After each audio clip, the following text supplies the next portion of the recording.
Shalom, it's me, Sudden Skye, and let's just go for it!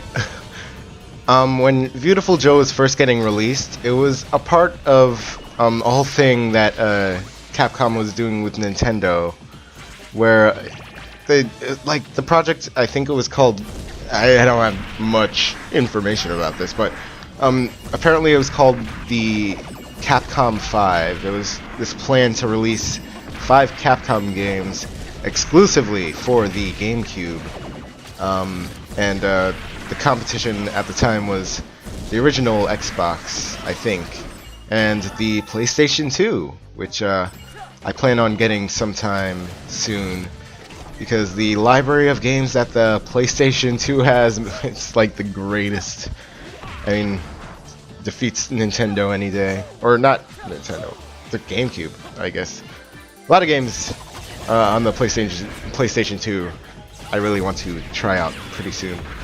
But a part of the Capcom 5 was, well, obviously Viewtiful Joe. There was also this game called Killer 7, which was an on-the-rails shooter. Well, it's not really like on the rails where it's like a first-person shooter and you're on a rail car. No, it was a third-person shooter, and it was also cel-shaded like Viewtiful Joe. If you don't know what cel shading is, well, it's this specific art style that this video game uses. It looks pretty good from far away, but up close, the animation of cel shading might be a little dated, to say the least. But Killer 7 was a third-person on-the-rails shooter where you play as multiple people, and I haven't played the game myself. I plan to get it soon one day, and maybe even LP it. But I did watch a playthrough of it, and it looks pretty jammin'. It's pretty fun. It's like you shoot. It's like I don't know. It's pretty weird. It's hard to explain in words, but you shoot a bunch of people and collect their blood to power up, and it's all sorts of fun. Another game, Resident Evil 4, which was the 4th edition to the Resident Evil series. I haven't played Resident Evil games myself. I just recently got the N64 version of Resident Evil 2. Haven't played it yet, but I plan to play it. But Resident Evil 4 is basically like one of the best looking games on the Nintendo GameCube at the time. And so pretty cool. It's like a survival horror-esque game, but I don't think it was as much scary as it was just lots of fun. It was also a third-person shooter, and I also plan to get it one day. There are a lot of games that I plan to get one day that I just don't have the money for at the time of this recording. But I think there were also, well, the other two I don't think got released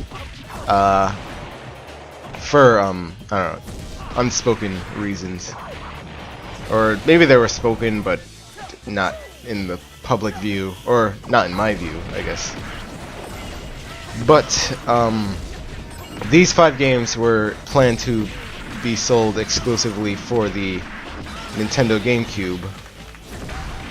But I guess Capcom found that saw that releasing these 5 games actually did create a lot of money.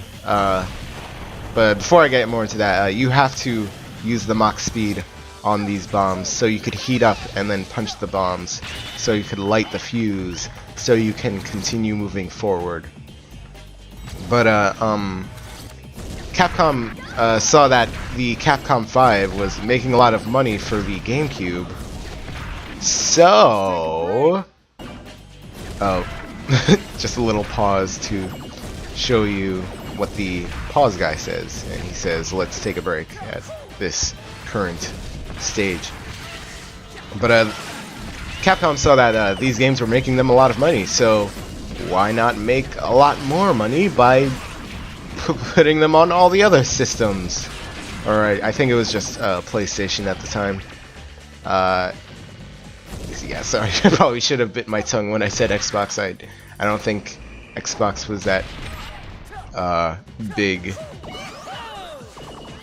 But Capcom saw that releasing all these games would make them a lot of money, so they put them on the PS2, and that was basically how Capcom became a third-party company, and a bunch of other companies would then follow suit. I'm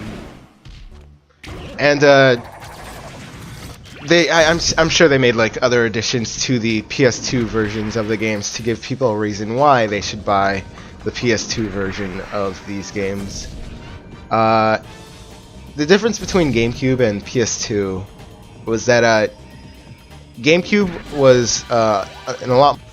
I don't think it was a lot more powerful, but it was. It had better looking games. I think it had better graphics. I think, but the downside to better graphics was that GameCube has these things called mini discs, and they're just basically really small discs compared to a regular sized disc that we see normally, which is what the PS2 had. They had normal sized discs, but since they had normal sized discs, they just didn't look as good. And what they made up for, I mean, what they lost in graphics, they made up for in memory space. And so the games on the PS2 turned out to be a lot longer. But I don't really care about game length all that much. You know, I mean, I hate it when like someone's like describing a game for me, and then they're like, oh, this game is really fun, but it's short though, and it's like, I don't really care about length. I just need to know that the experience that I will have is good. I should probably shut the heck up so you could hear this pre-boss banter.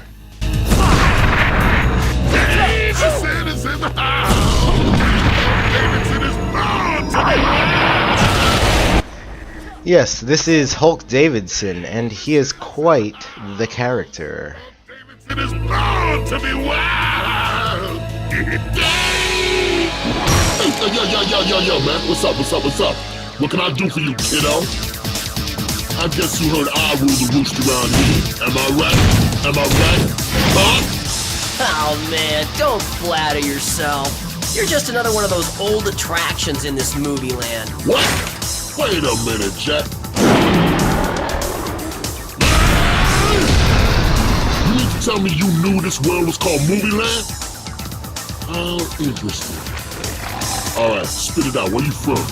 Huh? Now I'm surprised I know a punk like you from the real world knew about our plans, man. It ain't gonna matter anyway after I'm finished with you understand? So what's with the feed watch on your arm, man? What, you think you're some kind of mega man or something? Pretty cool, huh? I'm here to avenge Captain Blue. Just call me... I haven't come up with a good name yet. You know who I am? I'm the one who put that star on Captain Blue's face. Now you'll be lucky if you get away with your life, boy. Hey, yo, what's up? If you noticed in that little cutscene there was a reference to a little blue bomber that we know and love dearly, who was made by the same company as Viewtiful Joe. So how about that? This is the guy, Hulk Davidson, the person who put the scar on Captain Blue's face.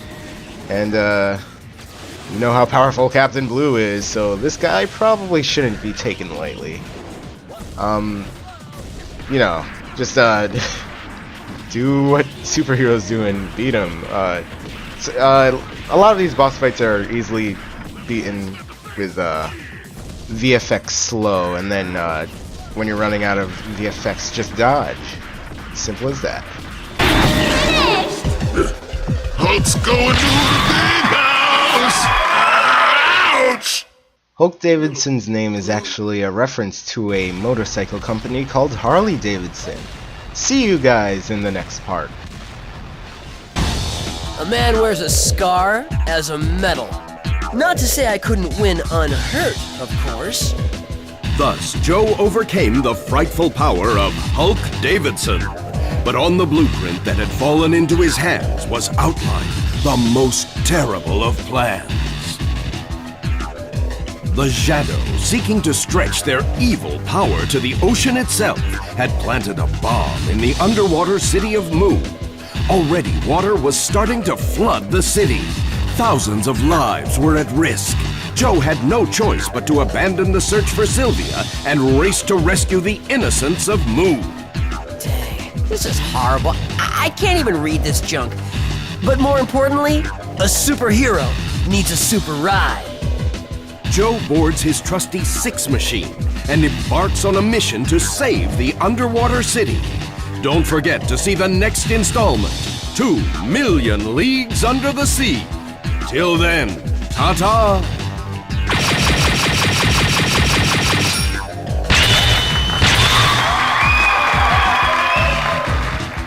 Ready, Six Machine? Let's ride!